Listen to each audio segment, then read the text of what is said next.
মঙ্গলবার দিন কিশোরী যেখানে থাকে সেই জায়গায় একবার যেতে হয়েছিল। অফিসের কাজে ওই জায়গাটায় গেছিলাম। কাজ মিটতে মিটতে বেশ সন্ধে হয়ে গেল, তাই ভাবলুম এই সময়টা একবার কিশোরীর সঙ্গে দেখা করেই যাই। তার বাসায় গিয়ে অল্প কিছুক্ষণ বসে চা খেয়ে তারপরেই বাড়ি এলাম। তার সঙ্গে বিভিন্ন বিষয় সম্পর্কে কথাবার্তা বলার পর আমরা ঠিক করলাম এই শনিবার অফিসের পরেই আমরা দুজনে তারানাথের বাড়ি যাব। বেশ অনেকদিন হয়ে গেল তারানাথের কোনো খোঁজ খবর নেওয়া হয়নি। আমরা বহুদিন না গেলে তারানাথ আবার আমাদের উপর অল্প অভিমান করে। তাই জন্য শনিবার আমি অফিসের কাজে ঠিকমতো মন দিতে পারলাম না।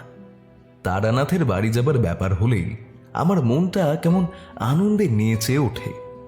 সব সময়ের প্রবল ব্যস্ততায় প্রতিদিনকার জীবন থেকে আনন্দটা কোথায় হারিয়ে যায়। গড়পড়তা বেশিরভাগ মানুষ যারা কলকাতায় কাজের সূত্রে রয়েছেন, আমার মনে হয় তাদের অভিমতটাও আমার সঙ্গেই মিলবে। সকাল থেকে রাত পর্যন্ত কাজকর্ম করার জন্য এখানটায় থাকা, কিন্তু মনগুলো বহু দূর পড়ে থাকে। এই সব কিছুর মধ্য দিয়ে আমরা দুজনে যখন তারানাথের বাড়ি যাই, তখন আমাদের সব ব্যস্ততার মধ্যেও কলকাতায় থাকার একটা আনন্দ আমরা খুঁজে পাই। এটা আমরা গোটা দেশের অন্য কোনো প্রান্তে থাকলে হয়তো আর পেতাম না। তারানাথের বাড়ি গেলেই আমরা একরাশ আন্তরিকতার সঙ্গে আজগুবি সব গল্প শুনতে পাই। অবশ্য তারানাথ বলে এসব কিছু গল্প নয়, তার জীবনের বিভিন্ন অধ্যায়ে ঘটে থাকা সত্য ঘটনা। আমরা অবশ্য তারানাথের সামনে যতক্ষণ থাকি ততক্ষণ তার বক্তব্যের বিরোধিতা করি না, তবে মনে মনে একটা উদ্দেশ্য থাকে বলেই করি না। তারানাথের গল্পগুলোকে অবিশ্বাস করলে তারানাথ ভয়ঙ্কর চটে যায়। তবে আমরা দুজনেই একথা স্বীকার করি যে তারানাথের মতো এমন গল্প বলিয়ে লোক সচরাচর আর দেখা যায় না। যে কোনো রকম ঘটনা তারানাথ এমন সুন্দর করে সাজিয়ে গুছিয়ে বলতে পারে যে শুনতে শুনতে মনে হয় আমরা বুঝি সত্যি সেই জগতেই রয়েছে। সে যা কিছু বলছে সেগুলোকেই পরম সত্য বলে মনে হয়, যদিও তার ঘর থেকে বেরিয়ে আসার পর অথবা দিনের আলো ফুটলে তার গল্পের প্রতি আর আস্থা থাকে না। সেগুলোকে নেহাত বানানো আজগুবি গল্পই মনে হয়। আমি কিশোরীকে দেখে একটা জিনিস বুঝেছি, যারা অবিশ্বাসী হয়, ভূত বা অলৌকিক প্রকৃতির গল্পের সবচেয়ে ভালো শ্রোতা তারাই হয়ে থাকে। কিশোরী আর আমি কিভাবে যেন তারানাথের সাথে এক সূত্রে আটকা পড়ে গিয়েছি। আমরা যখন যাই সেটা একে অপরকে জানিয়েই হোক বা না জানিয়ে, সব সময় দেখি তারানাথের সামনে দুজনেই উপস্থিত রয়েছি। ব্যাপারটা আমরা যতবার তারানাথের কাছে জানতে চেয়েছি, তারানাথ তার বিখ্যাত রহস্যসূচক হাসিটি হেসে বলেছেন, দুজনের সাথেই মনের সম্পর্ক রয়েছে কিনা, তাই দুজনে একসঙ্গে চলে আসুন। তবে আজকে এত আনন্দের মধ্যেও আমার মনটা একটু ভার হয়ে আছে। আসলে মঙ্গলবার কিশোরীর সাথে তারানাথের বাড়ি যাওয়ার ব্যাপারটা ঠিক করার পরে বাসায় এসে দেখলাম আমার নামে একটা চিঠি এসেছে। চিঠিটি বাড়ি থেকে এসেছে, লিখেছেন আমার বাবা। চিঠিতে তিনি বলছেন, প্রিয় আশু, গত সপ্তাহতেই তোমার চিঠির উত্তর লিখেছি। আজকে আবার এক্ষুনি যে চিঠি লিখতে বসতে হবে তা ভাবিনি। একটা দুঃসংবাদ রয়েছে। খুবই দুঃখের সাথে তোমাকে জানাচ্ছি যে তোমার বড় পিসিমা চন্দ্রমণি দেবী শুক্রবার রাত্রে ইহলোক ছেড়ে বৈকুণ্ঠের উদ্দেশ্যে যাত্রা করেছেন। তোমার নিশ্চয়ই মনে আছে, তোমাকে তিনি বিশেষ স্নেহ করতেন। তোমার মায়ের বক্তব্য ছিল তুমি দেশে ফিরলে তবে এ খবর তোমাকে জানাতে। তার কথাতে অগ্রাহ্য করে আমি তোমাকে পত্র মারফত খবরটি জানালাম। যদি তুমি তার আত্মার উদ্দেশ্যে অনুষ্ঠিত কার্যে উপস্থিত থাকতে পারো তবে তা আমাকে জানিও। তোমার কুশল বার্তা জানিয়ে আমাকে পত্র লিখো। আমার আশীর্বাদ নিও, তোমার পিতৃদেব। চিঠিটা পড়ে আমার মনটা ভীষণ খারাপ হয়ে গিয়েছিল। বড় পিসিমা সত্যিই আমাকে ভীষণ ভালোবাসতেন। বড় পিসিমা পাড়া গাঁয়ের বাল্য বিধবা। আমার ছেলেবেলা থেকে যখন জ্ঞান হয়েছে তখন থেকে তাকে আমাদের বাড়িতেই দেখি। অনেক দিন আগে নাকি তার বিয়ে হয়েছিল। খুব অল্প বয়সে স্বামী মারা যাবার পর আমার পিতামহ তাকে আমাদের বাড়িতে নিয়ে এসেই রাখেন। আমার মনে পড়ে বড় পিসিমার একটা বাল গোপাল ছিল। সমস্ত দিন তাকে নিয়ে তিনি ব্যস্ত থাকতেন। স্নান করানো, খাওয়ানো, ঘুম পাড়ানো ইত্যাদি নানাবিধ কাজকর্ম যা একটি শিশুকে করা হয় তা তিনি অষ্টধাতুর তৈরি ছোট্ট কৃষ্ণ মূর্তিটিকে করতেন। সকলকে বলতেন গোপালই তার ছেলে। আমাকেও তিনি ভালোবাসতেন। গোপালের জন্যে যে নাড়ু বানাতেন তা দিতেন, বিভিন্ন রকমের গল্প শোনাতেন, অনেক আবদারও পূরণ করতেন। মোটের উপর বড় পিসিমাকে নিয়ে আমার মনে যেটুকু স্মৃতি রয়েছে তা বেশ মধুর। হঠাৎ তার মৃত্যুর খবর আমাকে কিছুটা নাড়া দেয়। শেষ যেবার দেশে গিয়েছিলাম, যদিও তা এখন ঠিকমতো মনে পড়ে না, তখনও তাকে একটা লাঠি নিয়ে আমাদের বাড়িতে হেঁটে চলে বেড়াতে দেখতাম। যদিও বয়স অনেক হয়ে গিয়েছিল, যার ফলে তিনি কিছুটা ধীরে হাঁটতেন, তাও যথেষ্ট শক্ত সামর্থ্যই ছিলেন। আমার মনে এই সব কিছুই কয়েকদিন ধরে ঘুরছিল। শনিবার অফিসের পর আমি তারানাথের বাড়ি সরাসরি পৌঁছে যাব এমনটাই কথা ছিল। কিশোরীও তার অফিস থেকে সরাসরি সেখানে আসবে। আমরা দুজনেই মঠ লেনে তারানাথের বাড়ির ঢোকার গলির মুখের কাছে দুজনকে রাস্তায় দুপ্রান্ত থেকে আসতে দেখলাম। কিশোরী হাতে একটি তালপাতায় মোড়া জিনিস নিয়ে আসছে। বেশ অনেকটা দূর থেকে চেঁচিয়ে বলল, আমি ভাবলুম আমার বুঝি দেরি হয়ে গেল। যাক বাবা, ঠিক সময় তাহলে এসেছি। আমি বললুম, না না, দেরি হবে কেন? আরে তারানাথের কাছে আসার ব্যাপার হলেই আমাদের টনক নড়ে, ওসব জিনিসে ভুলচুক হওয়ার নয়। কিশোরী বলল, সে তো বটেই, আসলে আমি এই গরম গরম জিলিপি কিনছিলাম, সেইটাই একটু দেরি হলো। উফ, যা ভিড় আর বলো না। আমি বললুম, তাহলে তুমি বরং একটু দাঁড়াও, আমি সামনের দোকান থেকে সিগারেট আর জর্দা কিনে আনি, ঠাকুরমশাই বেশ খুশি হবে। কিশোরীকে দাঁড়াতে বলে আমি গুটি গুটি পায়ে এগিয়ে গিয়ে তারানাথের বাড়িতে ঢোকার গলির মুখের দোকান থেকে তারানাথের প্রিয় 500 সিগারেট আর তারানাথের প্রিয় জর্দা একটা ঠোঙায় মুড়ে নিয়ে নিলাম। মাসের শুরুর দিকটায় আমরা দুজনেই যখন আসি তখন তারানাথের জন্য এরকম কিছু কিছু জিনিস নিয়ে আসি। এতে আমাদের গল্প শোনার দাবিটা জোরদার হয় বলে মনে হয়। দুজনে একসাথে এরপর তারানাথের দরজায় গিয়ে দাঁড়ালাম। বহু পুরনো কোনো এক সময় তেল রাখার পাত্র হিসেবে ব্যবহৃত টিনের একটি জায়গা ফলকে রূপান্তরিত হয়েছিল। তারানাথ যখন কলকাতায় এসে প্রথম জ্যোতিষী শুরু করে তখন এর উপরেই নিজের বিজ্ঞাপন দিয়ে বাড়ির সামনে টাঙিয়ে রাখত। এখন অবশ্য এই টিনের উপর লেখা কোনো অক্ষরই আর পরিষ্কার করে পড়া যায় না, শুধু তারানাথের ত ছাড়া বাকি জায়গাটা মরচে পড়ে গেছে। কিশোরী বললে, ঠাকুরমশাই বড্ড কৃপণ, এইটাকে একটু সারাতে পারেন না? আমি অবশ্য কিশোরীর সাথে খুব একটা সহমত নই। তারানাথকে আমার এই কবছরে কৃপণ একবারও মনে হয়নি। তারানাথের মধ্যে একটা অদ্ভুত বৈরাগ্য আছে। সংসারী থাকতে গেলে যতটুকু প্রয়োজন তার চেয়ে এক বিন্দু বেশি গ্রহণ করতে যেন তারানাথের ভীষণ আপত্তি। বলা ভালো, যত কম উপকরণে জীবন কাটানো যেতে পারে জীবনের মান তত ভালো হয়।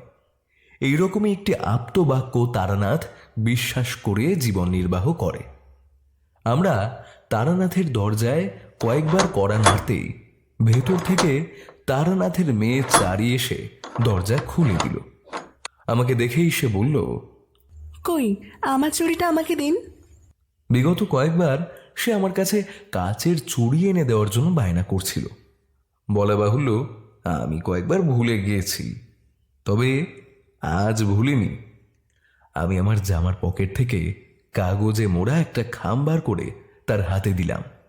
সে সঙ্গে সঙ্গে তা থেকে কগাছে চুড়ি বার করে ভীষণ আনন্দে হাসতে হাসতে ভেতরে ঢুকে গেল। চারিকে আমি আর কিশোরী একদম ছোট্টবেলা থেকে দেখছি। চারি অনেকটা বড় হয়ে গেছে, কিন্তু ভেতরে ভেতরে সেই ছেলে মানুষ এটা রয়েছে। কিশোরী আর আমি দুজনেই হাসতে হাসতে ভেতরে গেলাম। তারানাথের বসবার ঘরে প্রবেশ করে দেখি তারানাথ শটান আমাদের দিকেই তাকিয়ে আছে। সম্ভবত একটু মুচকি মুচকি হাসছে। তারানাথ বহুদিন চুল দাড়ি কাটে না, ফলে ভালো করে লক্ষ্য না করলে অল্প হাসি চোখে পড়ে না। মুখের দাড়ি গোফের জঙ্গলের মধ্যে হারিয়ে যায়। কিশোরী বললে, কি ঠাকুর মশাই, আমরা এলাম আর আপনি একটু অবাক হলেন না তো? আপনি সোজা দরজার দিকে, মানে আমাদের দিকেই এরকম করে তাকিয়েছিলেন কেন? এইবার তারানাথের হাসি স্পষ্ট হলো। আমি মনে মনে বুঝলাম তারানাথ এই প্রশ্নটারই অপেক্ষা করছিল। এইবার সে তার স্বভাবসিদ্ধ ভঙ্গিতে উত্তর দিল, অবাক হওয়ার কিছু নেই, কারণ আমি জানতাম তোমরা এখানে আসছো। মনে মনে হিসেব করে সময়টাও ঠিকই আন্দাজ করেছিলাম, তাই এখনই দরজার দিকেই তাকিয়েছিলাম। দেখতেই পাচ্ছ হিসাব ভুল হয়নি, তাই আমিও আশ্চর্য হইনি। কিশোরী প্রশ্ন করলে, সে কেমন করে হতে পারে? আমরা তো মঙ্গলবারই ঠিক করেছিলাম যে আপনার এখানে আজকে আসব, কিন্তু তা তো আপনার জানার কথা নয়। আমাদের মঙ্গলবারের পর আর দেখাই হয়নি, এই আজকেই তো দেখা হয়েছে। তারানাথ আবার মুচকি হেসে বললে, তুমি যেমনটা ভাবছো তেমনটা নয়। তুমি ভাবছো তোমাদের আসার কথা কেউ জেনে আমাকে খবর দিয়েছে, তা নয়। আমিও আজকে সকালেই বুঝতে পেরেছিলাম যে তোমরা আজকে এখানে আসবে, আর তারপর ও কয়েকটা তিথি নক্ষত্রের হিসেবে, ব্যাস, আর কিছুই না। কিশোরী বললে, আপনি এসব কি যে বলেন না, কিছুই বুঝতে পারি না। একটা মানুষ, সে আমাদের থেকে বহু দূরে বসে আমরা আসবো কি আসবো না তা এমনি এমনি জেনে গেল, তাও আবার হয় নাকি? তারানাথ বললে, হয় হয়, সবই হয়। এসব অতি তুচ্ছ ক্ষমতা। এখানে বসে এখান থেকে বহু দূরে ঘটা ঘটনা চোখের সামনে দেখা যায়। খুব দূরবর্তী ভবিষ্যতের কথা না হলে কি ঘটবে তাও বলা যায়। কেন, তোমরা মহাভারতের সঞ্জয়ের গল্প জানো না, যে যুদ্ধের সব ঘটনা না দেখেই বলতো? কিশোরী আবার বলে উঠল, আরে বাবা, সে তো মহাভারতের গল্প, গল্প তো গল্পই হয়, তা আবার বাস্তবে ঘটতে পারে নাকি? সে একজন মানুষের 101টা ছেলে মেয়ে হয়েছে, তাও কি আবার হতে পারে কখনো? আপনি বলবেন তাও তাহলে বাস্তবে সম্ভব, অথবা আপনি বলবেন রথে করে ওরাও সম্ভব। এইবার তারানাথ রীতিমতো অগ্নি দৃষ্টিতে কিশোরীর দিকে চেয়ে বলল, কোনটা সম্ভব আর কোনটা সম্ভব নয় তুমি কি মনে করো তার সবটা তুমি জানো? হ্যাঁ, আমি যদি বলি তোমার হাতেই যে গরম জিলিপি ঠোঙাটা রয়েছে, ওই জিলিপি কেনার সময় অন্য মনস্কতাবশত দোকানদার তোমাকে 10 পয়সা কম ফেরত দিয়েছে, এটা তুমি হিসেব করে তখন দেখোনি, পরে বেরিয়ে এসে বুঝতে পেরেছ, তা কি মিথ্যে হবে? নাকি তুমি বলবে আমি লোক লাগিয়েছিলাম তোমার এই ঘটনাটা দেখিস আমাকে বলার জন্য? হ্যাঁ, এইবার আমি কিশোরীর দিকে তাকাতে লক্ষ্য করলাম তার চোখ দুটো ঠেলে বেরিয়ে আসার অবস্থা। এরকম একটা পুঙ্খানুপুঙ্খ বিবরণ সে একদমই আশা করেনি। আমি এতক্ষণ কিশোরীর সাথে আসছি, সেও আমাকে একথা বলেনি, অথচ তারানাথ সব কিছু জেনে গেল কি করে? কিশোরী কিন্তু এখনো পর্যন্ত তার হাতের গরম জিলিপির ঠোঙাটা তারানাথের হাতে দেয়নি। তাতে যে আদৌ জিলিপি আছে এটাই জানার কথা নয়। কোন দোকানদার তাকে 10 পয়সা কম ফেরত দিয়েছে এটা পর্যন্ত তারানাথ স্পষ্ট জানে। কিশোরী কি একটা আমতা আমতা করে বলতে যাচ্ছিল, তারানাথ হাতের মুদ্রাতে তাকে থামিয়ে দিয়ে বলে উঠল, এসব অতি তুচ্ছ ব্যাপার। অল্প কিছু সাধনা করলেই তোমার সামনের মানুষের মানসিকতা, চিন্তা ভাবনা তুমি জানতে পারবে। অদূর ভবিষ্যতে ঘটতে চলা ঘটনা সম্পর্কে আভাস করতে পারবে। কোনো মানুষের অতীত সম্পর্কেও ইচ্ছা হলেই জানতে পারবে।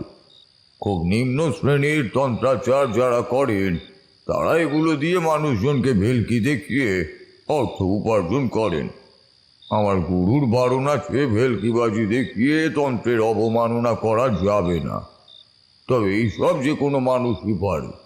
যেমন ধরো, বারুণীর দিন তুমি যদি দ্বার কাকের বাঁ দিকের ডানার কালো পালক, নিকষ কালো ঘোড়ার খুরের উপরের লোম, গৃহস্থের বাড়ি থেকে সংগৃহীত ওই ধরো 50টা মতো পোস্তর দানা, আর যে কোনো মানুষের শরীর থেকে সংগৃহীত অল্প একটু রক্ত একসঙ্গে এক জায়গায় পুড়িয়ে যে ছাইটা তৈরি হবে, সেটা তিলক করে একটা বিশেষ মন্ত্র আছে।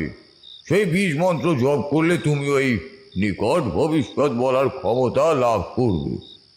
আমরা দুজনেই হাঁ করে তাকিয়ে আছি তারানাথের দিকে। এমন সময় দরজা দিয়ে তারানাথের মেয়ে চারি ঘরে প্রবেশ করল। হাতে একটা থালায় 3 কাপ চা আর একটা বাটিতে জবজবে সর্ষের তেল নুন দিয়ে মাখা মুড়ি আর কাঁচা লঙ্কা। চারি তারানাথ যে তক্তপোষে বসে আছে তার উপরেই থালা নামিয়ে রাখল। কিশোরীও তার হাতের জিলিপের ঠোঙাটা চারিকে দিল, যদিও ততক্ষণে সেই গরম জিলিপি আর গরম নেই। এরপর আমিও তারানাথের জন্য আনা 500 সিগারেটের প্যাকেট আর তারানাথের প্রিয় জর্দা পকেট থেকে বার করে তার হাতে দিলাম। তারানাথ বলল, নেশার আনন্দ নেশা করাতে নয়, নেশার আয়োজনে। এই যে ধরো, আগেকার দিনে গড়গড়াতে তামাক খেতাম, তার আলাদা একটা আমেজ ছিল। আমি যে সে কোন ছোটবেলা থেকে তামাক খাচ্ছি তার কোনো ঠিক নেই। গ্রামে থাকতে যতদূর মনে পড়ে, আমার বাড়িতেই আমি প্রথম গড়গড়াতে করে তামাক খেয়েছিলাম। ও ভালো কথা, গড়গড়া কেন বলে জানো তো? তারানাথ আমাদের উত্তরের অপেক্ষা না করেই বলতে শুরু করলো, সেই যে মজ করে তামাকের জোগাড় করা, টিকে সাজানো, ধীরে ধীরে আগুন ধরানো, আগুনে নিভে যাওয়া এবং তাকে আবার ধরানো, অনেকখানি আয়োজনের শেষে তামাক প্রস্তুত হওয়া, তাতেই লুকিয়ে ছিল আসল তামাক খাওয়ার আনন্দ। এ কি আর একখানা সিগারেট ধরানোর মধ্যে রয়েছে হে? এই সবে মাত্র আগুন জ্বালালাম, 2 টান দিতে না দিতেই শেষ হয়ে গেল।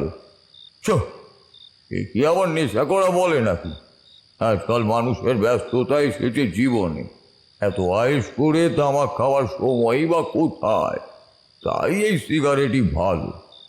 একটু থেমে তারানাথ আবার বলল, ওই যে তামাক খাওয়া, ওতে টান দিলেই ভেতরে জলটা গড়গড় করে শব্দ করত এবং তাতে জলটা পড়ত, এই থেকেই নামটা গড়গড়া। তারানাথের মেয়ে চারি আবার একটা থালা করে জিলিপি এনে দিয়েছে আমাদেরকে। আমি এই কথাটা তুললাম, ঠাকুরমশাই, এত দূর থেকে আমরা এলাম, একটাও গল্প কি আজ আমরা শুনতে পাবো না? তারানাথ বলল, আমার কাছে কোনো গল্প নেই। আমি যা বলি সেগুলি সবই আমার জীবনে ঘটে থাকা সত্য ঘটনা। তোমরা যদি সে কথা শুনতে চাও তবে আমি সেটা বলতে পারি। তার আগে জিলিপিগুলো খেয়ে নেওয়া যাক, তারপর না হয় শুরু হবে। আমরা আনন্দে আহ্লাদিত হয়ে যা মুড়ি জিলিপি ছিল সব খেয়ে নিলাম। তারানাথও আমাদের সাথে খেলো। তারপর পরম আয়েশ করে একটা 500 সিগারেট ধরিয়ে 2 টান দিয়ে তারানাথ জানালার দিকে কিছুক্ষণ তাকিয়ে রইল। সম্ভবত সে মনে মনে গল্পখানা সাজিয়ে নেওয়ার চেষ্টা করল। সত্যি কথা বলতে কি, তারানাথের মতো এত ভালো বাগ্মিতা বড় বড় নেতা নেত্রীদেরও থাকে না। তার বলা যে কোনো গল্পই আমরা মন্ত্রমুগ্ধের মতো শুনি। তারানাথ বলতে আরম্ভ করল, তখন আমি সাধনায় বেশ কিছু দূর অগ্রসর হয়েছি। বাড়ি থেকে বেশিরভাগ সময় বাইরে থাকি। ভবঘুরের মতো এদিক ওদিক হেঁটে বেড়াই, সুযোগ পেলে সাধু সঙ্গ করি আর গৃহস্থের বাড়িতে আশ্রয় নিই। তোমরা হয়তো জানো না, সন্ন্যাসীর একটা নিয়ম হলো এক জায়গাতে 3 রাতের বেশি থাকা উচিত নয়। এতে সাধনায় লব্ধ ক্ষমতায় ক্ষয় ঘটে। আমি চিরকাল চেষ্টা করেছি এই জিনিসটাকে মেনে চলার। সত্যি কথা বলতে কি, আমার জীবনে ভাত কাপড়ের অভাব থেকে সন্ন্যাসী হয়েছি এরকম ব্যাপারটা তো নয়। সুতরাং গৃহস্থ বাড়িতে আশ্রয় গ্রহণ করে দিনের পর দিন থেকে যাব আর তাদের অন্ন ধ্বংস করব, এই জিনিসটা আমি কোনোদিনও মন থেকে মেনে নিতে পারতাম না। যার শরণাগত হয়ে বেরিয়েছি তিনি প্রয়োজন মতো জিনিসপত্র জুটিয়ে দেবেন। অত ভাবনা চিন্তা থাকলে সাধু সঙ্গ হয় না। যাই হোক, মধুসুন্দরী দেবীর কথা অনুযায়ী আমি তখন জেনে গিয়েছি আমি তান্ত্রিক মার্গের সাধনা করে খুব বড় সিদ্ধি লাভ করতে পারবো না। তবে কিছু কিছু সাধনায় আমার সাফল্য আসবে। তোমাদের আমি কিছু কিছু ঘটনা ইতিমধ্যেই বলেছি। চতুর্দশী তিথিতে নদীর তীর জুড়ে ছড়ানো পোড়া চেলা কাঠ, ভাঙা কলসি এসবের মাঝখানে রাত কাটালে সাক্ষাৎ একটা মাথু পাগলিকে দেখতে পেলে, চন্দ্র আলোকিত রাতে মধুসুন্দরী দেবীর দর্শন পেলে, আর এই আলো ঝলমলে জীবনের মোহমায়ার প্রতি মন থাকে না। এত বয়সে এসে দেখি আমি সত্যি জীবনে প্রকৃত বেঁচে থাকা বলতে ওই কটা দিনই বেঁচে ছিলাম। তারপর থেকে তার স্মৃতি আগলে ধরেই এত কটা দিন কাটিয়েছি। যতদিন দেহ ধরে থাকবো তাই করব। আমি খুব বড় সাধক হতে পারলুম কি না পারলুম না এই নিয়ে কোনোদিনই খুব বেশি মাথা ব্যথা ছিল না। আমি সাধু সঙ্গ করব, সাধনা করব, এটুকুই যা উদ্দেশ্য ছিল। আমি কিছুদিন তার আগেই বাঁকুড়ার এক শ্মশানে কাটিয়েছিলাম। সবাই শ্মশান স্থানটাকে অকারণে খুব ভয় পায়।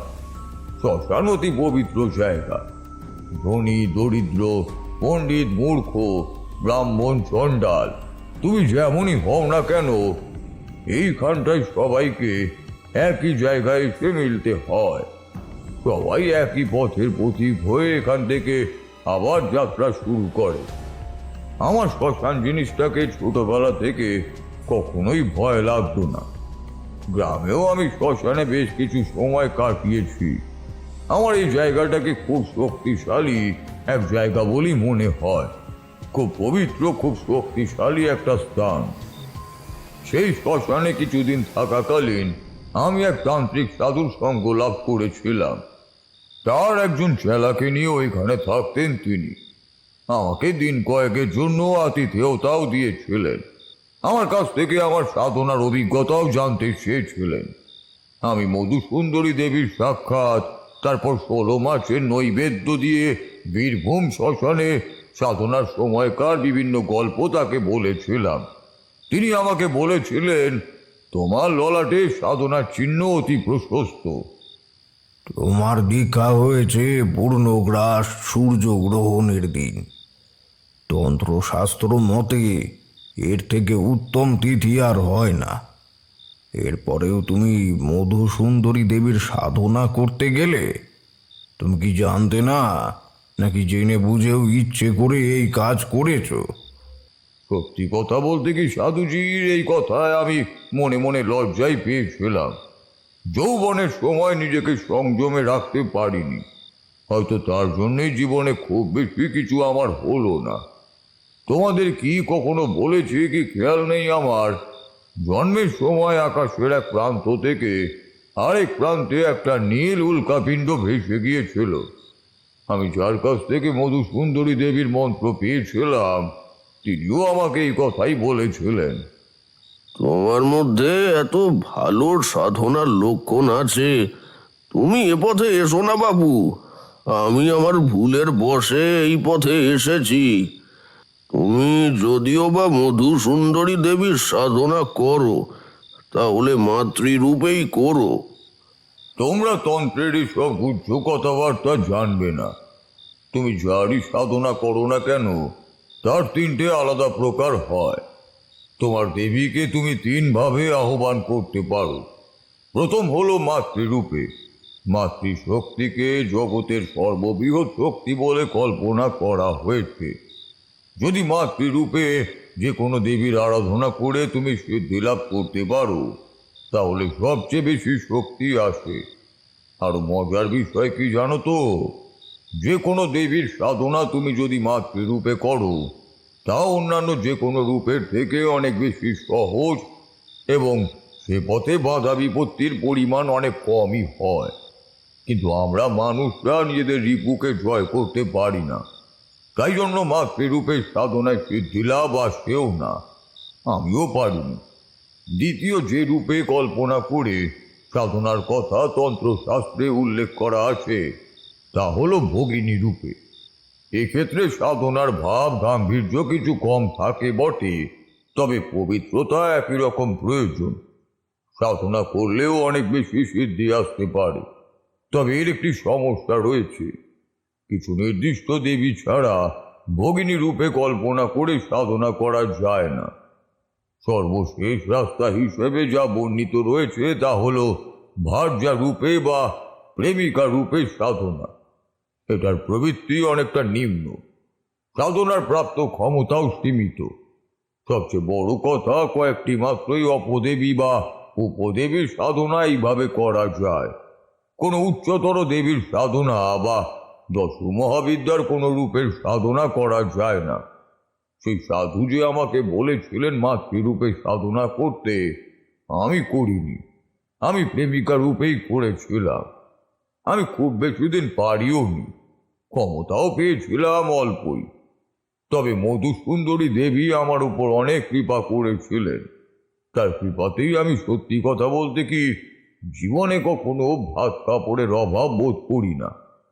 সে কথা যাক, সেই সাধুর কাছে রয়েছি, নিজে সাধনা ভজনা করছি, মনে বেশ একটা প্রশান্তির ভাবও আছে। সব মানুষের সংস্পর্শেই মনের এই শান্ত ভাবনা আসে না। কিছু কিছু মানুষ থাকেন যারা অপেক্ষাকৃত উচ্চ কোটিতে অবস্থান করেন।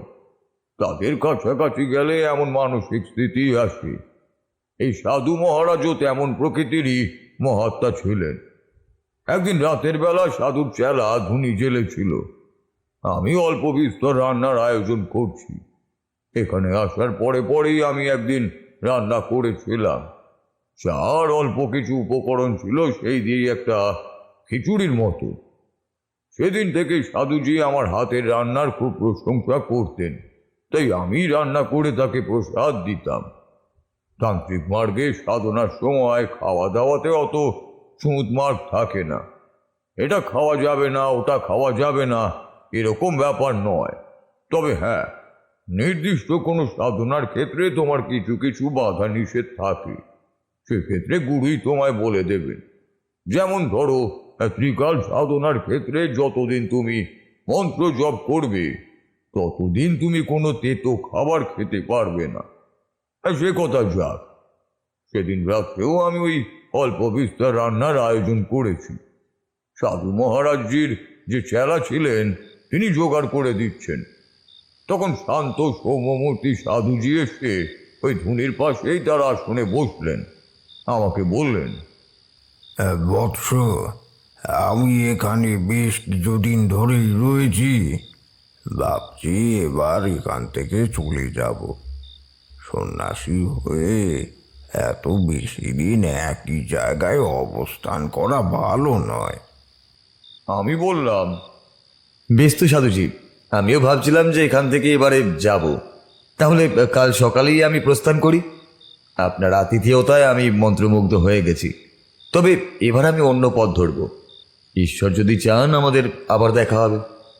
এমন সময় সাধু মহারাজ আমাকে বললেন, আমি তোমার আশু বিপদের একটা লক্ষণ বুঝতে পারছি।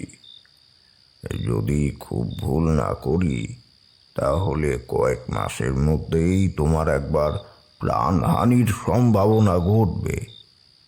এই সম্ভাবনার কথা ভেবে আমি একটা তাবিজ তৈরি করেছি। এটা তুমি তোমার কাছে রাখো। এটাকে ধারণ করো এবং কোনো পরিস্থিতিতেই এটাকে নিজের কাছ থেকে দূরে পাঠিও না। এতে আমার গুরুদেব প্রদত্ত দেহ বন্ধনের বীজ সিদ্ধ রয়েছে। আশা করি ত্রিভুবনের কোনো শক্তি বা অপশক্তি তোমার প্রাণ সংশয় ঘটাতে পারবে না। তুমি লক্ষণযুক্ত পুরুষ। স্বয়ং ব্রহ্মময়ী তোমাকে দিয়ে নিজের কাজ করানোর জন্য তোমায় জগতে পাঠিয়েছেন। ঈশ্বর তোমার মঙ্গল করুক।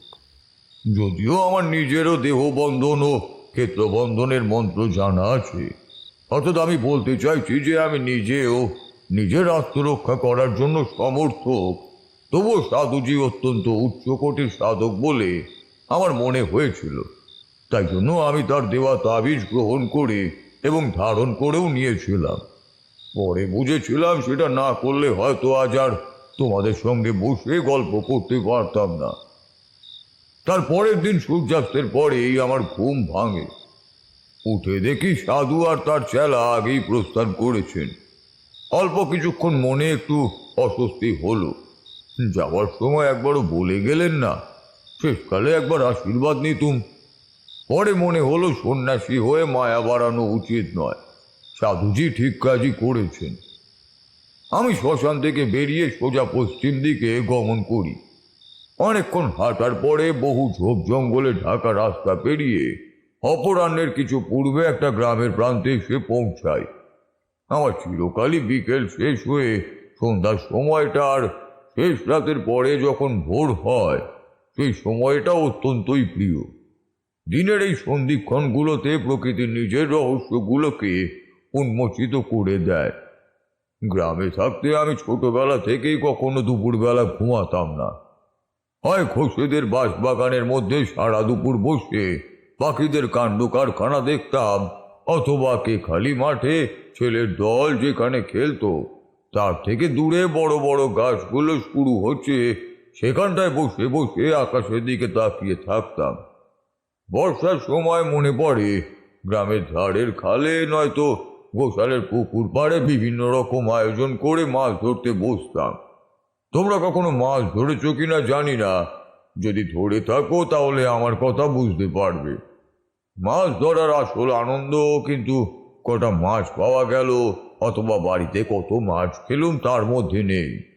মাছ ধরার আয়োজনটাই হলো আসল ব্যাপার। আমি আর আমাদের বাড়ির পুরনো চাকর হরিদাদা একসাথে বহুবার মাছ ধরা নিয়ে অনেক কিছু করেছি। উনি একাধারে আমার মাছ ধরা বিষয়ের গুরু বললে কম বলা হবে না। আমি বর্ষাকালে একাঙ্কির গুঁড়া, খোল, লাল পিঁপড়ের ডিম, এঁচো ইত্যাদি নানা রকম উপাদান সহযোগে মাছের জন্য টোপ বানাতাম। মাছ ধরার জন্য ছিপও ছিল 2-3 রকমের। বাঁশ গাছের বড় ডাল কেটে তৈরি করা ছিপ, আবার ছোট ছোট কঞ্চি দিয়ে তৈরি করা হতো হাত ছিপ। এছাড়া হুইল লাগানো বড় ছিপ তো ছিলই। এগুলো নিয়ে বর্ষার দিনে খাল অথবা অন্য কোনো জলাশয়ের ধারে ঘন্টার পর ঘন্টা মাছের জন্য অপেক্ষা করার মধ্যে যে আনন্দ ছিল, যে শান্তি ছিল, তা আজকালকার দিনে কোথাও পাওয়া যায় না।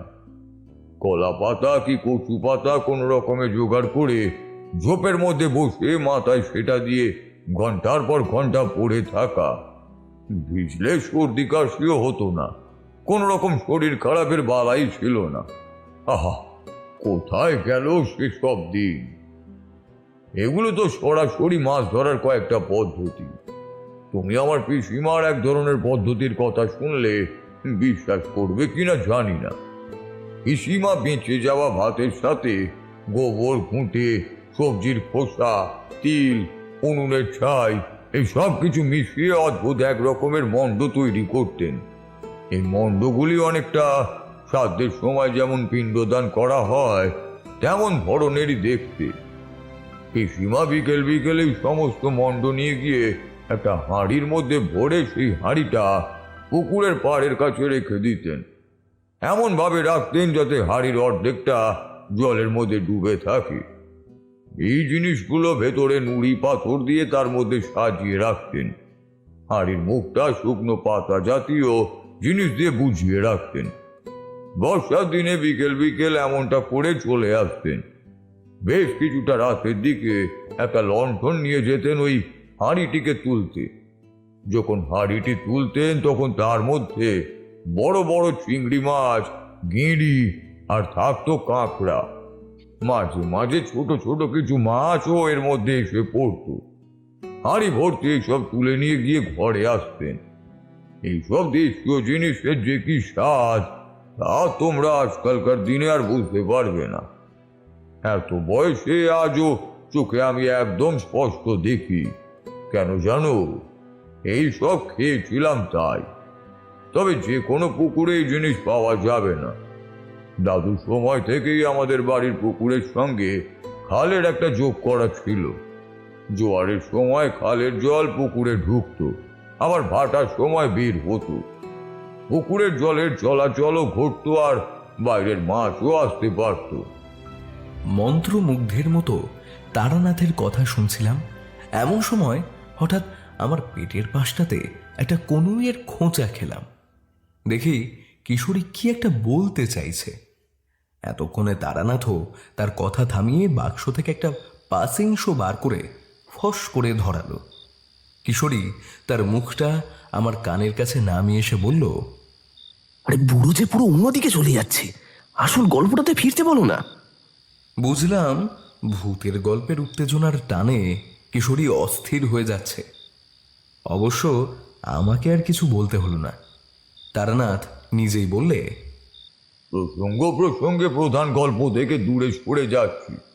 আসলে ছেলেবেলাকার সেই সব দিনকে খুব মনে পড়ে, বুঝলে তো। যত বয়স বাড়ছে ততই এই জিনিসটাও বাড়ছে। আজকালকার দিনে আমরা বৃত্তকে প্রাধান্য দিতে গিয়ে চিত্তকে বড়ই অবজ্ঞা করেছি। প্রকৃতিও তাই তার ফল দেখাচ্ছে। যাক, সেসব কথা। যে কথা বলছিলাম, হাঁটতে হাঁটতে অপরাহ্নের শেষের দিকে একটা গ্রামের প্রান্তে এসে পৌঁছালাম।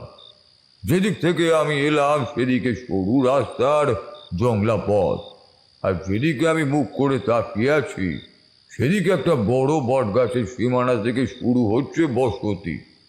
শুধু হেঁটে গিয়ে গাছের তলায় একজন লোককে বসে থাকতে দেখে আমি তাকে জিজ্ঞাসা করলাম, ভাই, এটা কি গ্রাম? লোকটা আমার দিকে মুখ তুলে তাকাতেই দেখলাম তার চোখ দুটো রক্তবর্ণ। আমার কথা আদৌ সে কিছু শুনলো কি আমার তা নিয়ে যথেষ্ট সন্দেহ হয়। শুনলেও নিশ্চয়ই কিছু বুঝতে পারিনি। লোকটা নেশা করে গ্রামের বাইরে পড়ে আছে। আরো কিছু দূর এগিয়ে গিয়ে পথ চলতে একজন মানুষকে জিজ্ঞাসা করে জানতে পারলাম গ্রামটার নাম খামার পাশা। এখান থেকেই এই অঞ্চলের বসতি শুরু। আমি আরো কিছু দূর এগিয়ে গিয়ে সন্ধ্যের মুখে মুখে একটা গৃহস্থ বাড়ির সামনে এসে উপস্থিত হলাম। আমি গৃহস্বামীর খোঁজ করতে চেষ্টা করলাম। বাড়িতে কেউ আছেন? বার দুয়েক জিজ্ঞাসা করার পরই একজন ভদ্রলোক বেরিয়ে এলেন। আমি বাড়ির যে সদর দরজা তার বাইরে থেকে চিৎকার করছিলাম। আমার চিৎকার আর গৃহস্বামীর বাড়ির বাইরে আসার সময়ের যে অল্প ব্যবধান ছিল তাতেই আমি বাড়ির আশপাশটা অল্প একটু চোখ বুলিয়ে নিলাম। সদর দরজার পাশ দিয়ে গোটা বাড়ির চৌহদ্দি, বাখারির বেড়া দিয়ে ঘেরা। সদর দরজার ভেতর দিয়ে প্রথমেই চোখে পড়ে বড় সুন্দর নিকোনা উঠোন। উঠোনের এক পাশে চোখে পড়ল তুলসী মঞ্চ, আরেকদিকে অল্প একটু খড়ের চাল দেখা যাচ্ছে। যদি খুব ভুল না করি ওটা গোয়াল ঘর। মোটের উপর সম্পন্ন গৃহস্থের লক্ষণ। গৃহস্বামী বেরিয়েই জিজ্ঞাসা করলেন, কাউকে খুঁজছেন? আমি বললাম, আমার নাম তারানাথ চক্রবর্তী। বহু দূর থেকে আসছি আমি। পথে পথে ঘুরে বেড়াই আর সাধু সঙ্গের চেষ্টা করি। একটানা হাঁটছি। যদি এক দুটো দিন আশ্রয় পাই তবে বড়ই ভালো হয় আর কি। ভদ্রলোকের মুখের সুপ্রশস্ত হাসি দেখে বুঝলাম আমার প্রস্তাবে তিনি ভীষণই খুশি হয়েছেন। ভদ্রলোক বললেন,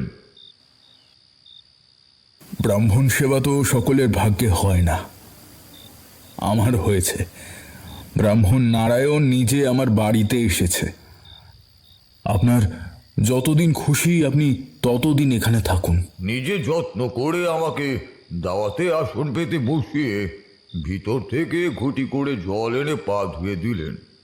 একবার ভেবে দেখো, এখনকার দিনে কেউ এরকম অতিথি সেবা করবে কি?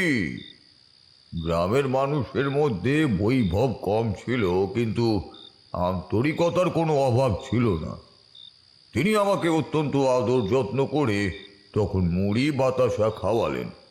আর গ্রামের দিকের সেসব মুড়ি গোল গোল লাল লাল, কি যে মিষ্টি সে তোমরা চিন্তাও করতে পারবে না। ও মুড়ি শুধুই খাওয়া যায়। আমি পরম তৃপ্তিতে বাড়ির দাওয়ায় বসে মুড়ি খাচ্ছি, এমন সময় গৃহস্বামী বেরিয়ে এসে আমাকে বললেন, অপরাধ নেবেন না ঠাকুর মশাই, আমরা আমরা জাতি তেলি, হাজার ইচ্ছা সত্ত্বেও আপনাকে রেঁধে খাওয়াতে পারবো না।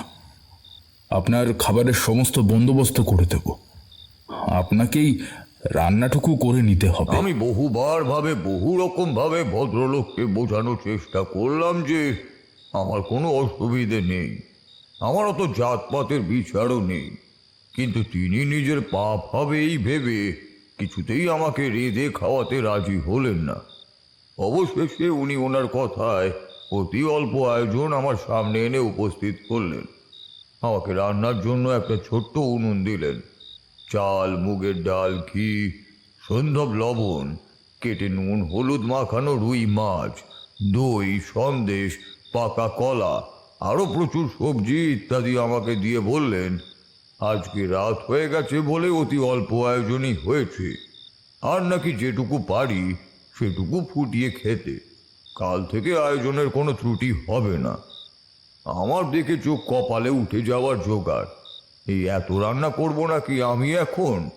তার সঙ্গে গৃহস্বামীর আবদার, যা যেটুকু রান্না করব তা যেন প্রসাদ হিসেবে বাড়ির লোকরা একটু আধটু পায়।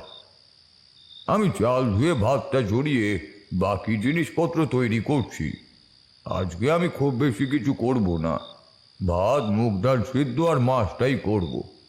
আমি রান্না করছি সেই সময় আমাকে যে ঘরে থাকতে দেওয়া হয়েছে তার বাইরের দেওয়াটা এসে গৃহস্বামী বসলেন। এখানে তার পরিবার ও নিজের সংক্ষিপ্ত পরিচয়টা বলে রাখা দরকার। ভদ্রলোকের নাম মনোহর কুণ্ডু। তার বাবা মা কেউই বেঁচে নেই। তিনি ও তার দাদা একসাথেই বাড়িতেই থাকেন। এই 2 মাস আগে তার দাদা মারা গেছেন। তিনি বিয়ে করেননি। মনোহরবাবু তার স্ত্রী পুত্রকে নিয়ে দাদার সাথেই এই বাড়িতে থাকতেন। মনোহরবাবুর পুত্রের একটি পুত্রও হয়েছে বছর 5 হলো। বর্তমানে এ বাড়িতে মনোহরবাবু, তার স্ত্রী পুত্র, পুত্রবধূ আর তার 5 বছরের বাচ্চা ছেলে রাখাল থাকে। মনোহরবাবুর দাদা অবিনাশ কুণ্ডু গ্রামের স্কুলের মাস্টার মশাই ছিলেন। মনোহরবাবু নিজে একটি দোকান চালান, যত মনোহারি জিনিসপত্র আর মুদিখানার দোকান আর কি। মনোহরবাবুর পুত্র বাবার সাথেই দোকানে বসেন। গল্প করতে করতে রাখাল এসে বার দুয়েক দাদুর সঙ্গে দেখা করে যায়। ছেলেটি বড়ই সুন্দর, খুব স্পষ্ট কথা বলে, মুখখানি বড়ই মায়াময়। মনোহরবাবু তার নাতিকে ভীষণ ভালোবাসেন। তার 10টি বাক্যের মধ্যে অন্তত 2টি তার নাতিকে নিয়েই হয়ে থাকে। বিভিন্ন রকম গল্প করতে করতে আমার রান্না প্রায় শেষ হয়ে এলো। সব শেষে মাছটা রান্না করলাম। রান্না শেষ হওয়ার পর মনোহরবাবু সব জিনিসপত্র ঘরের মধ্যে নিয়ে গেলেন। কিছুক্ষণ পরে সে বললেন, বাড়ির বউয়েরা নাকি রান্নার ভীষণ প্রশংসা করেছেন, ঠাকুরমশাই নাকি ভীষণ ভালো রাঁধুনি, এমন একটা সিদ্ধান্ত তৈরি হয়েছে। আমি বললাম, এ আর এমন কি, আমি গ্রামের বাড়িতে থাকাকালীন বাবার থেকে কিছু কিছু রান্না বান্না শিখেছিলাম। আমার বাবা খুব ভালো রান্না করতেন, আমি তার তেমন কিছুই পারি না। কখনো বলেছি কি না জানি না, আমার বাবার তৈরি পাঁঠার ঝোল খেলে মনে হবে অমৃত। বাবা অত্যন্ত ভালো রান্না করত। শুক্তো, পায়েস ইত্যাদি নানা রকম রান্না তার কাছ থেকে শেখার মতোই ছিল। বাবা বলতেন, যে নিরামিষ রান্না ভালো করতে পারে সেই আসল রাঁধুনি। বাবা নিরামিষ পদ মুখে লেগে থাকার মতো ছিল। বলা বাহুল্য, সেদিনকে আমি যথেষ্ট পরিমাণে ক্লান্ত ছিলাম। আমি অল্প একটু গল্প করে খেয়ে দিয়ে সেই রাতের মতো শুয়ে পড়লাম। পরের দিন সকালে অত্যন্ত সুন্দর এক অনুভূতির সাথে ঘুম ভাঙল। গ্রামের দিকে দিনের শুরুটা খুব সুন্দরভাবেই হয়, সেই জিনিস এখানে পাওয়া যায় না। কখনো বউ কথা কও অথবা ফর্সা হওয়া পাখির ডাক শুনে সকালে ঘুম থেকে উঠেছো হে, এইসব না হয় ছেড়েই দাও, অন্তত মোরগের ডাক শুনে সকালে ঘুম থেকে উঠেছো কখনো? ওঠনি হয়তো, উঠলে বুঝতে পারতে তার কি শান্তি। একটা পাখির আওয়াজে আমার ঘুম ভাঙল। তখন সূর্য সবে উঠেছে, সূর্যের লাল আলো এসে বাড়ির উঠোনে পড়ছে, অল্প ঠান্ডা ঠান্ডা ভাব। এদিকে কেউ দেরি পর্যন্ত ঘুমায় না। আমি ঘুম থেকে বেরিয়ে ঘরের দরজা খুলতেই দেখলাম উঠোনের দাওয়ায় মনোহরবাবু বসে আছেন। আমাকে দেখেই বললেন, ঠাকুরমশাই, ঘুম ভেঙে গেল? রাত্রে কোনো অসুবিধে হয়নি তো? একে জবাব দিলাম, আপনার মতো গৃহস্বামী থাকলে অতিথির কোনো অসুবিধাই হতে পারে কি? মনোহরবাবু বললেন, অল্প একটু কিছু খেয়ে আপনি তৈরি হয়ে নিন, আপনাকে গ্রামটা একটু ঘুরে দেখাই, বড় ভালো লাগবে। আমাদের এই গ্রাম খুব সুন্দর। সত্যি গ্রামখানি অপূর্ব সুন্দর। গ্রামটি পূর্ব আর পশ্চিম দিকে জুড়ে রয়েছে দিগন্ত বিস্তৃত দুটো মাঠ, শিমুলতলা আর ভান্ডারদহ। দক্ষিণ দিক দিয়ে বয়ে চলেছে একটা খাল। উত্তর দিকে আছে জংলা পথ, যেখান দিয়ে আমি এসেছি। মাঠ দুটোর পরে খালের পরে সব দিকেই বসতি রয়েছে। অদ্ভুতভাবে এই জায়গাটা উত্তর দিক দিয়ে বিচ্ছিন্ন।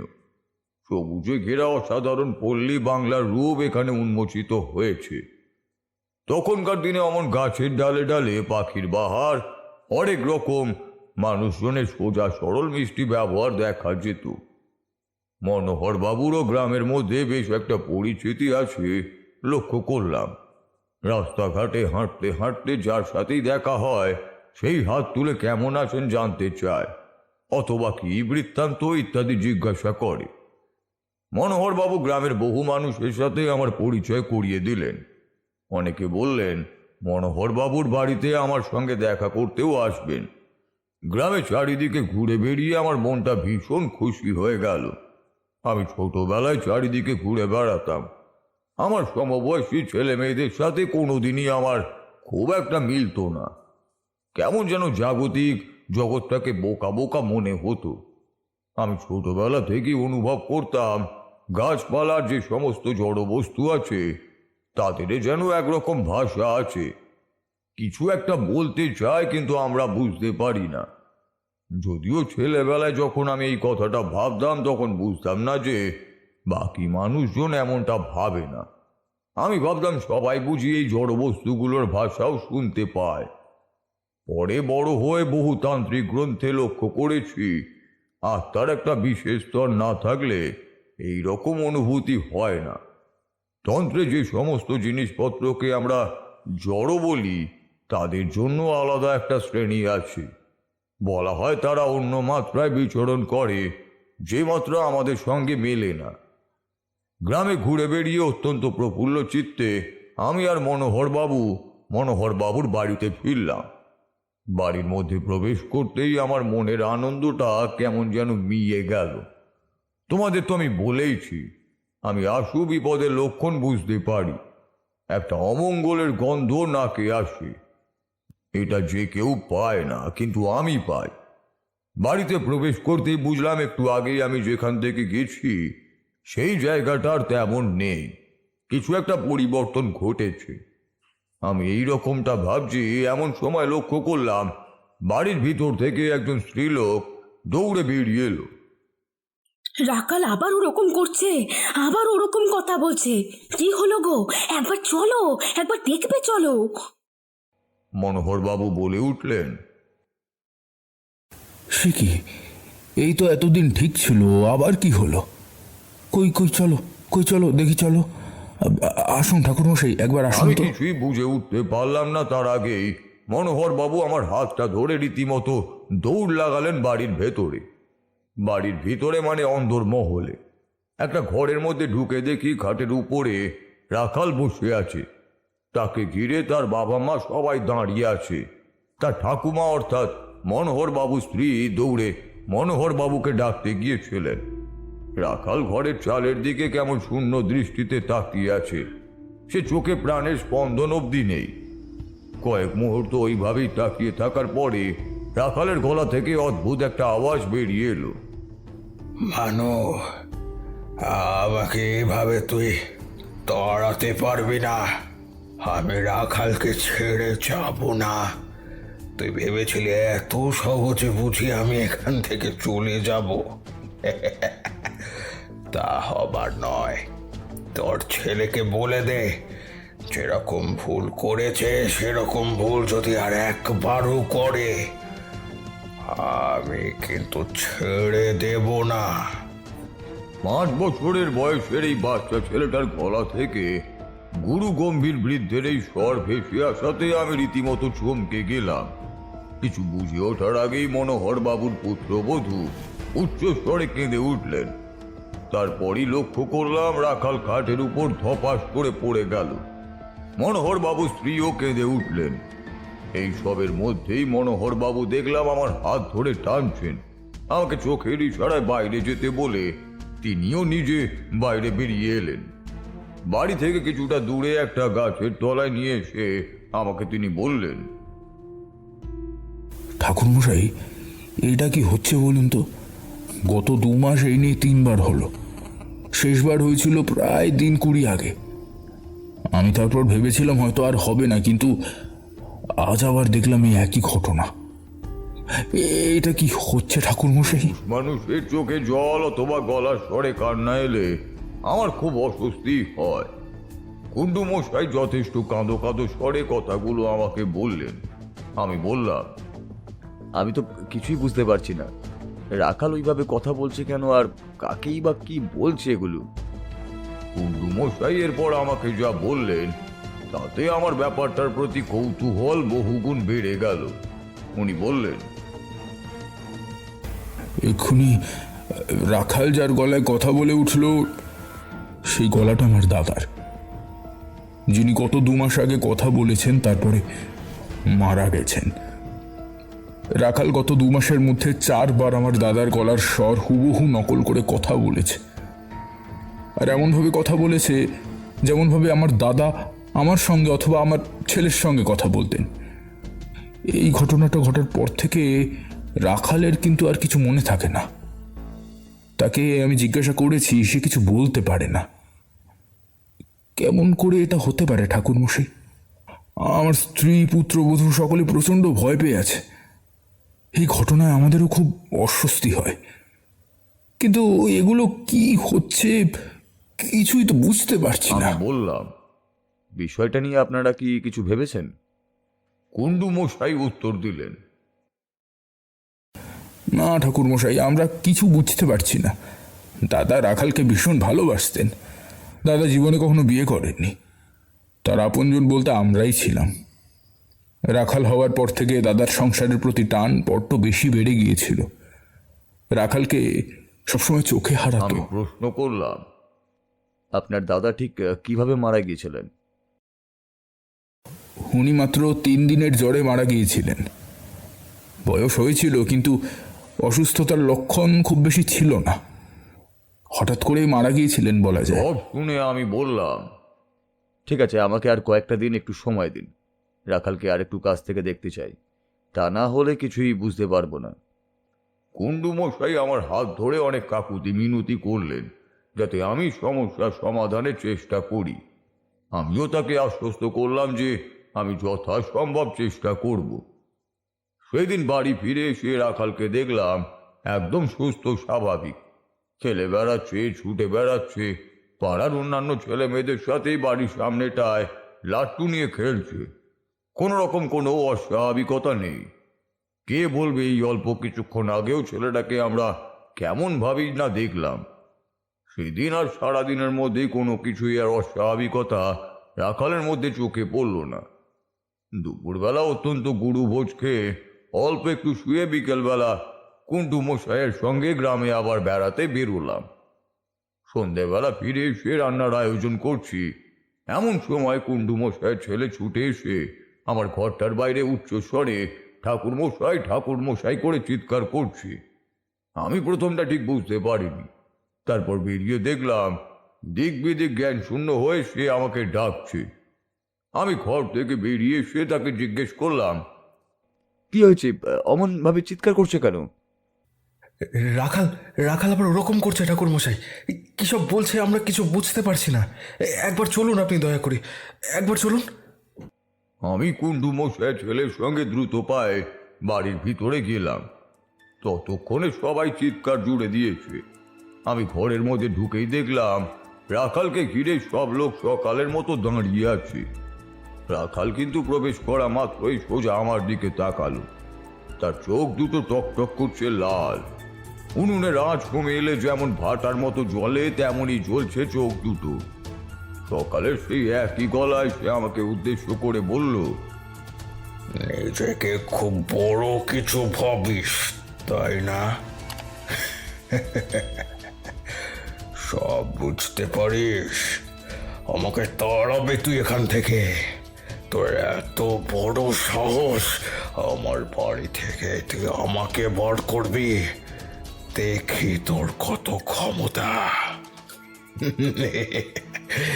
কি করতে পারিস করে নে। আমি যদি এখান থেকে যাই তাহলে রাখালকে নিয়ে তবে যাব। শেষের বাক্যটা শুনে ঘরে উপস্থিত সকলেই হাউ মাউ করে উঠল। ততক্ষণে রাখালের চোখ কিন্তু অনেকটাই স্বাভাবিক হয়ে এসেছে।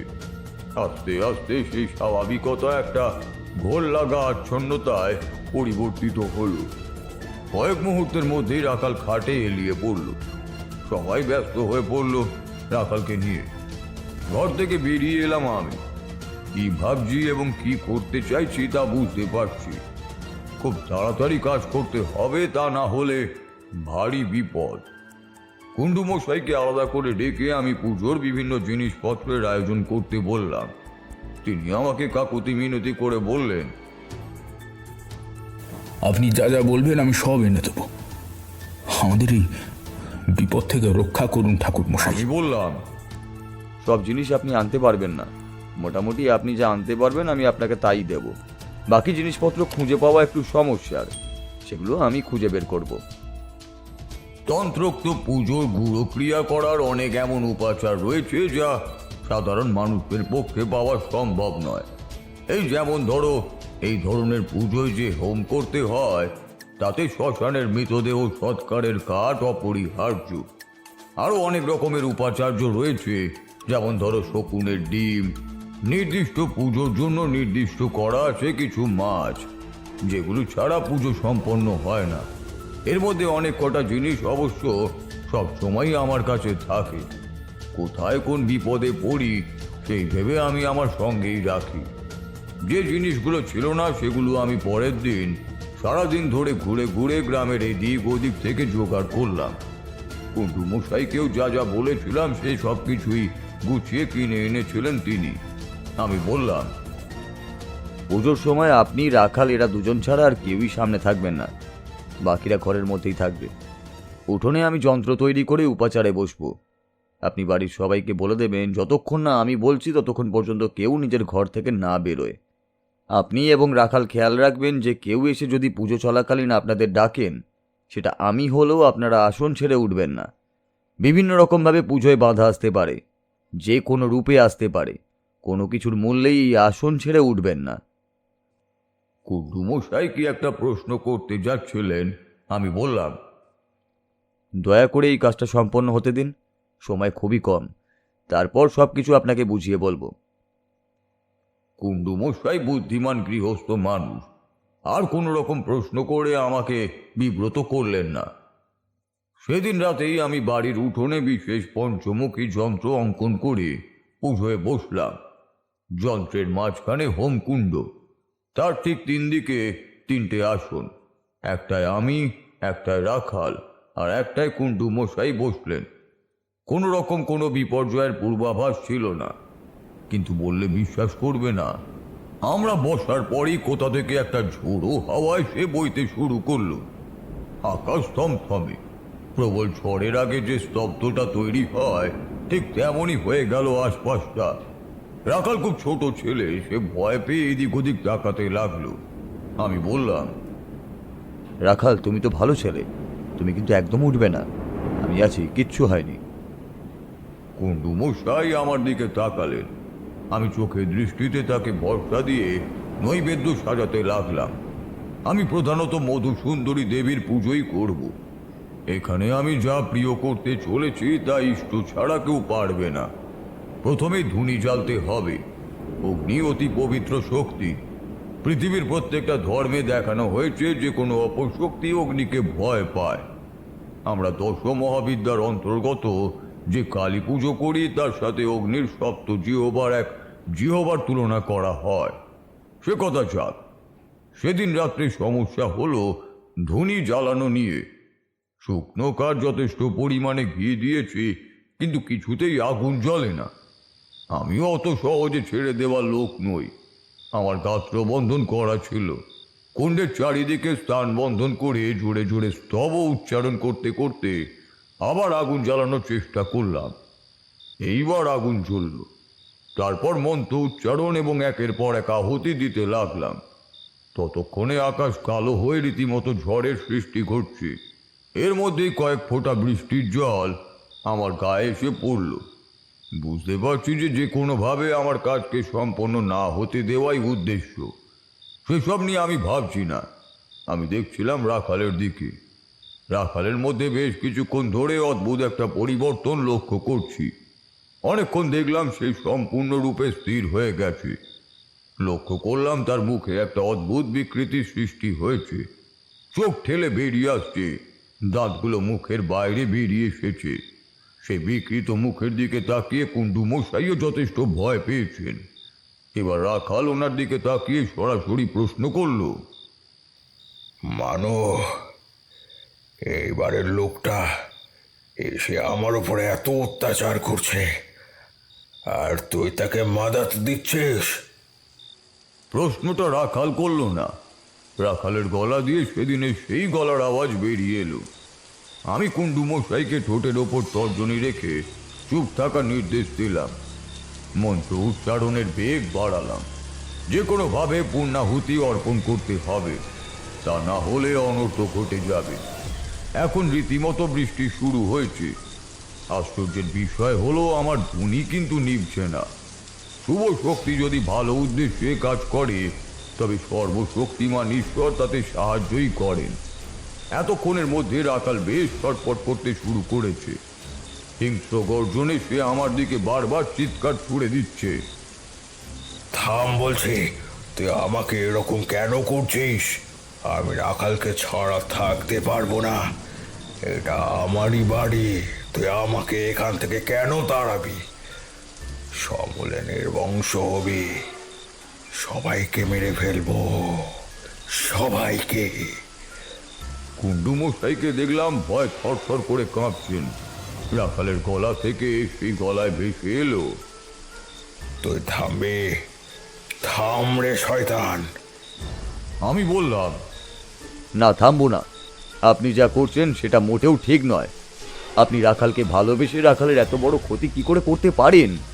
আপনি দেখছেন না ওর আত্মা ভেতর থেকে শুকিয়ে যাচ্ছে? এইভাবে হয় না। আপনি দেহ ছেড়েছেন, পৃথিবী ছেড়েছেন, এখন পৃথিবীর একজন মানুষকে নিয়ে আপনি থাকবেন, এমনটা হতে পারে না।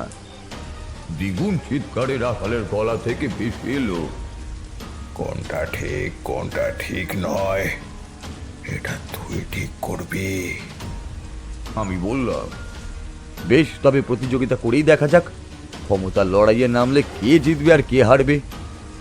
আমি যেমন ভাবে পুজো চালাচ্ছিলাম তেমন ভাবে আবার চালিয়ে যেতে লাগলাম। একটার পর একটা আহুতি অর্পণ করছি, আর রাখালের ব্যাকুলতা ও চিৎকার আরো বেড়ে চলেছে। মনে হচ্ছে ওর মধ্যে থেকে কেউ একজন বেরিয়ে এসে যে কোনো মূল্যে আমাকে থামাতেই পাগল হয়ে গেছে। কুণ্ডু মশাইয়ের দিকে তাকিয়ে দেখলাম তিনি খুব কষ্ট করে সংজ্ঞা ধরে রেখেছেন। রাখালের চোখ মুখ ভয়ঙ্কর রকমের বিকৃত হয়ে এসেছে। বোঝা যাচ্ছে সে প্রচণ্ড কষ্ট পাচ্ছে। প্রচণ্ড জোরে বৃষ্টি হচ্ছে এবং তার মধ্যেই আমার সামনের অগ্নিকুণ্ড দাউ দাউ করে জ্বলছে। কিভাবে আরো কতক্ষণ চললো তা আমি জানি না। আহুতি সম্পন্ন হওয়ার পর আমি উচ্চস্বরে মধুসুন্দরী দেবীর স্তব উচ্চারণ করতে শুরু করলাম। কিছুক্ষণ পরে দেখলাম রাখালের কাছ থেকে যে চিৎকারটা ভেসে আসছিল সেটা থেমে গেছে। আরো কিছুক্ষণ পরে লক্ষ্য করলাম রাখাল সম্পূর্ণরূপে শান্ত হয়ে মাটিতে শুয়ে পড়েছে। কুণ্ডু মশাইও অচেতন, তিনি রাখালের পাশেই পড়ে আছেন। বৃষ্টিও থেমে গেছে, আকাশে চতুর্দশীর এক পালি চাঁদ দেখা যাচ্ছে। তবে রাত আর বেশি বাকি নেই। আমি বাড়ির ভিতরে গিয়ে বাড়ির সকলকে বললাম কুণ্ডু মশাই আর রাখালকে তুলে নিয়ে গিয়ে ঘরে শুয়ে দিতে। ওনাদের সকল বিপদই কেটে গেছে। পরদিন সকালে আমি ঘুম থেকে উঠেই একটা সুন্দর দৃশ্য দেখে খুব খুশি হলাম। রাখাল ঘুড়িতে সুতো পড়াচ্ছে বাড়ির উঠোনে বসে। সে সম্পূর্ণ সুস্থ। কাল রাতের ঘটনার বিন্দুমাত্র কোনো চিহ্ন তার শরীরে বা মনে আর নেই। বাড়ির সকলেই আমাকে অনুরোধ করলেন কি ঘটেছিল সেটা বলার জন্য। তারা আমাকে দেবতার মতো ভক্তি করতে শুরু করেছেন। আমি বললাম, ঘটনাটা বড়ই অদ্ভুত। হয়তো আপনারা শুনলে একটু আঘাতই পাবেন। আসলে প্রত্যেক জীবের মৃত্যুর পূর্বের কিছু প্রস্তুতি থাকে। সে বুঝতে পারে যে রূপ রস গন্ধ ভরা পৃথিবীতে তার আর বেশি দিন থাকা চলবে না। এই অবস্থাটার মধ্যে দিয়ে যেতে যেতে মায়া ও প্রাকৃতিক নিয়মে কমতে থাকে। জাগতিক বিষয়ের প্রতি মোহ টান এগুলো কমে যায়। যে সমস্ত জীবাত্মা এই সুযোগটুকু পায় না, তারা মৃত্যুর পর বুঝতে পারে না যে দেহটা চলে গেছে। তারা ভাবে যেমন ছিল তেমনই আছে। যেহেতু তার মোহ মায়া ভক্তিত্ব সবই আগেকার মতোই থাকে, তাই সে তার চেনা পরিসর ছেড়ে যেতে চায় না। কোনো বস্তু বা ব্যক্তি বা স্থান যাকে সে ভীষণভাবে ভালোবাসত তাকে আঁকড়ে পৃথিবীতে থেকে যেতে চায়। তাদের ক্ষেত্রে মৃত্যুর পরবর্তী সময়টা ভীষণ কষ্টকর হয়ে যায়। তারা দেহ পায় না, অথচ দেহ দিয়ে সে যা কাজকর্ম করত সেগুলো সবই তার করার ইচ্ছে হয়। তাই সে অপরের মাধ্যমে নিজের ইচ্ছাকে চরিতার্থ করতে চায়। আপনার দাদার ক্ষেত্রেও ব্যাপারটা সেই রকমই হয়ে গিয়েছিল কুণ্ডুমশাই। তিনি মৃত্যুর প্রস্তুতিটুকুও নিয়ে উঠতে পারেননি। তিনি দেহ ছেড়েছিলেন বটে, কিন্তু ছেড়ে যেতে পারেন। আপনি সেদিন বলছিলেন না যে উনি রাখালকে ভীষণ ভীষণ ভালোবাসতেন, তাই রাখালকে অবলম্বন করে তিনি তার সকল ইচ্ছাকে চরিতার্থ করতে চাইছিলেন, রাখালকে ছেড়ে যাচ্ছিলেন না। এটা ভয়ঙ্কর রকমের একটা তান্ত্রিক ক্রিয়ার মাধ্যমেও করা যায়। আপনি কোনো দুষ্টু প্রেতাত্মাকে কোনো নির্দিষ্ট উদ্দেশ্যে কারোর প্রাণের মধ্যে চালনা করতে পারেন। এতে যার মধ্যে আপনি চালনা করলেন তার আত্মার ক্ষয় হয়, জীবনী শক্তি কমে যায়। রাখালের ক্ষেত্রেও তাই হচ্ছিল। খুব তাড়াতাড়ি যদি রাখালকে এই বিপদ থেকে মুক্ত করা না যেত তাহলে রাখালও আর বেশি দিন বাঁচত না। আমাকে বাধ্য হয়ে তাই বিতরণ ক্রিয়া করতে হলো। বাকিটা সবই আমার ঈশ্বরের আশীর্বাদ।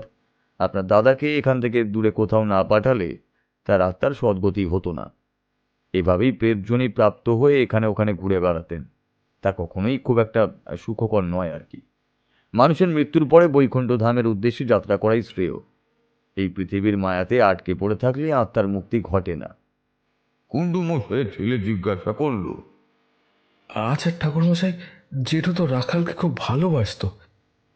জেঠুর এরকম কাজের জন্য যে রাখালের ক্ষতি হচ্ছে তা জেনেও তিনি এমন করেছিলেন? আমি তাকে বললাম, দেহ ধারণকালে তিনি তোমার জেঠু ছিলেন, মৃত্যুর পরে তিনি কেউই নন, একজন আত্মা। তিনি কিছুই বুঝছেন না, শুধুমাত্র নিজের মধ্যে কর্মফল অনুযায়ী চালিত হচ্ছে। ভালো খারাপ ঠিক বেঠিক এসবের বিচার তার মধ্যে নেই। তার যা কামনা রয়েছে যে কোনো মূল্যে তিনি তা চরিতার্থ করবেন। তারপর থেকে তাদের পরিবারে আর কোনো সমস্যা হওয়ার কথা নয়। আমি সেদিনই তাদের বাড়ি থেকে চলে আসতাম। গোটা পরিবারের প্রবল অনুরোধে আরও একটা দিন থেকে গেলাম। তারপর আমি সেখান থেকে চলে যাই। তাদের সাথে আমার জীবনে তারপরে আর কখনোই দেখা হয়নি। তারানাথ উদাসভাবে আকাশের দিকে তাকালো তার কথা শেষ করে। কিশোরী বলে উঠল, এই যে কথাগুলো বললেন এগুলো সব সত্যি? এরকম আবার হয় নাকি? আত্মা বা প্রেতের অস্তিত্ব তো প্রমাণ করা যায় না। তারানাথ আকাশের দিকে তাকিয়েই বলল, প্রমাণ করা যায় না বলে নেই, এ কথা কে বলেছে? বিশ্বাস অবিশ্বাস নিজের নিজের ব্যাপার। আমার জীবনে যা ঘটেছে আমি তাই বললাম। এইবার তারানাথ জানলার দিক থেকে মুখ ফিরিয়ে সোজা আমার দিকে তাকিয়ে বলল, পিসিমা গেছেন, মুক্তি পেয়েছেন। তার কথা তো মনে করে তার যাত্রাকে ধীর করে দিও না। এতে তার আত্মার পরমাত্মার সাথে মিলিত হওয়ার পথে বাধা তৈরি হবে। জগতে কেউই চিরকাল থাকবে না, এটা একটা রঙ্গমঞ্চ। অভিনয় শেষ হলে যেখান থেকে এসেছে সেখানেই সকলকে ফিরে যেতে হবে। তুমি যত মৃত মানুষের সম্পর্কে মনে করবে তার যাত্রা তত ধীর হবে। এইবার আমার মুখের গহ্বরটা বড় একটা ফাঁকা স্থান তৈরি করলো। কিশোরীও কিছু বুঝতে না পেরে একবার আমার মুখের দিকে আর একবার তারানাথের মুখের দিকে তাকাতে লাগলো। তারানাথকে দেখলাম তার দাড়ি গোঁফের জটা জঙ্গলের মধ্যে একটা সূক্ষ্ম হাসির রেখা ঠোঁটের কোণে খেলা করছে।